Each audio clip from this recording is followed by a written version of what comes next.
Hola jóvenes, bueno, en esta ocasión les presento un ejercicio del tema de vectores en la cual la pregunta me indica calcular la distancia entre los puntos P1 en el cual sus componentes son menos 3 y 8 y el punto P2 en el cual tenemos componentes de 5 y 2, ¿no es así? Entonces jóvenes, para calcular la distancia entre dos puntos nosotros vamos a ocupar esta ecuación. Ahorita lo vamos a anotar, fíjense, de esta manera. Tendríamos el punto P2 y el punto P1. Nosotros podemos calcularlo de esta forma o también se lo puede representar de esta manera. Distancia entre el punto 2 y el punto 1.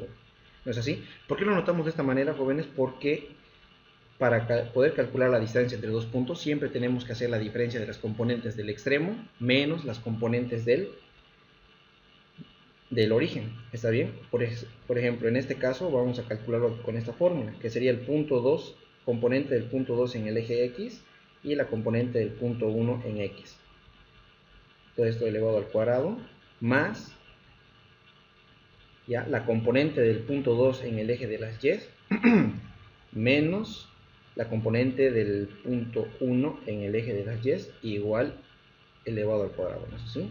De esta manera, jóvenes, entonces nosotros podemos calcular la distancia que hay entre estos dos puntos. ¿Está bien? Continuamos. Aquí sería 2, distancia del punto 2, punto 1, y por lo tanto ahora podemos reemplazar los datos. Para empezar, fíjense, las componentes del punto 1 en el eje de las X serían esta, es el eje de las X, y este sería la componente en Y. Del punto 2, fíjense en la parte superior, del punto 2, esta sería la componente en X, y esta de aquí sería la componente de Y, ¿no es así? Por lo tanto, lo único que tenemos que hacer es reemplazar. Punto 2 en X, sería en este caso 5, ¿no es así? Entonces vamos a colocarlo de esta forma. Voy a colocar un pequeño corchete primero, porque aquí tenemos 5 y luego me dice que es menos, ¿no? Menos la componente del punto 1 en el eje X, que sería menos 3. Por lo tanto, jóvenes, yo le voy a colocar un paréntesis y cerramos el paréntesis, luego cerramos el corchete y recién elevamos al cuadrado, ¿no es así? A ver, y luego después de esto, después de elevar al cuadrado, nosotros vamos a reemplazar las componentes del siguiente, que sería, a ver, denme un segundito, aquí está el cuadrado, entonces aquí sería más, ahora las componentes del punto 2 en el eje de las Y, que va a ser 2, ¿no es así?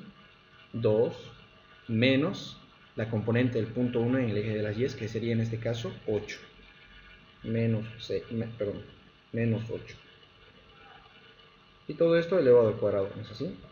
Por lo tanto, jóvenes, en este caso, si nosotros usamos la calculadora y si le queremos hacer el cálculo paso por paso, fíjense, aquí tendríamos 5, menos por menos sería más. Entonces 5 más 3 sería 8. 8 elevado al cuadrado tendríamos 64. En la siguiente tendríamos 2 menos 8, me quedaría menos 6, pero menos 6 elevado al cuadrado va a quedar 36 positivo. Y de esta forma, jóvenes, tenemos la distancia entre el punto 2 y el punto 1, que tenemos raíz cuadrada de 64 más 36, donde vamos a hacer sumado esto, sabemos que es igual a 100, ¿no es así? Y bueno, la raíz cuadrada de 100, en este caso, tiene un valor de 10 unidades, ¿ya? De esta manera, jóvenes, resolvemos este ejercicio. No se olviden, por favor, para calcular la distancia siempre es el extremo menos el origen, ¿sí? Elevado al cuadrado, de ambas componentes. Y aquí tenemos las opciones, jóvenes, que nos salen en el simulador y que nos salen en las opciones del examen, ¿sí? En este caso, obviamente, la respuesta sería el inciso C, ¿ya? De esta manera, jóvenes, es como teníamos que haber determinado la distancia entre dos puntos. Nos vemos en el siguiente video.